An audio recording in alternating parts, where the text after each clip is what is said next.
रामचरितमानस के सुंदरकांड की चर्चा हम कर रहे हैं।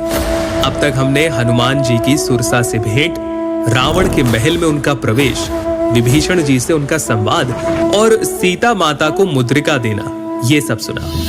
नमस्कार, मेरा नाम। सीता माता से भेंट करने के पश्चात हनुमान जी माता की आज्ञा से वाटिका में फल खाने जाते हैं और वाटिका को नष्ट कर देते हैं। रावण पुत्र अक्षय कुमार उन्हें रोकने के लिए आते तो हैं, परंतु हनुमान जी उनका वध कर देते हैं। जिसके बाद मेघनाद हनुमान जी को पकड़ने के लिए ब्रह्मास्त्र का प्रयोग करते हैं। ब्रह्मास्त्र की महिमा बनाए रखने के लिए हनुमान जी मूर्छित हो जाते हैं और मेघनाद उन्हें नागपाश में बांधकर रावण की सभा में लेकर आते हैं।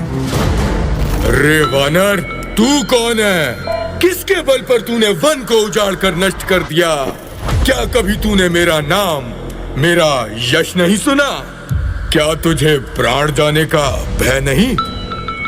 हे रावण, सुन, जिनका बल पाकर माया संपूर्ण ब्रह्मांडों की रचना करती है, जिनके बल से ब्रह्मा, विष्णु, महेश सृष्टि का सृजन करते हैं, पालन और संहार करते हैं, मैं उन्हीं का दूत हूँ।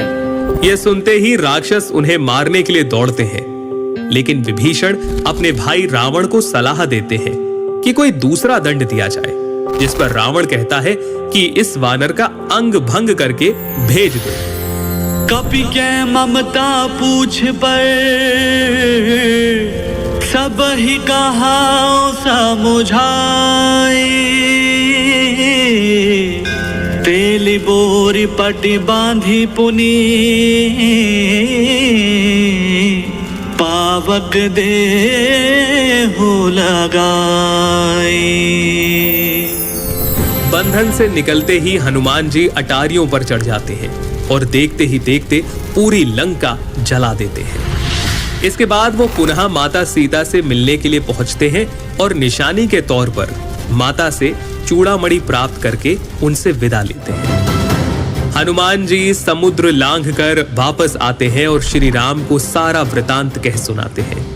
राम जी समुद्र तट पर आकर समुद्र से रास्ता देने की विनती करते हैं, लेकिन जब 3 दिन बीतने के बाद भी समुद्र नहीं मानता, तब रामचंद्र जी क्रोध से बाण चढ़ा लेते हैं। भयभीत होकर समुद्र प्रभु के चरणों में गिर पड़ता है और कहता है कि आप मेरे ऊपर सेतु बनाकर लंका की ओर प्रस्थान कीजिए। और इस प्रकार से सुंदरकांड समाप्त होता है। आगे कांड की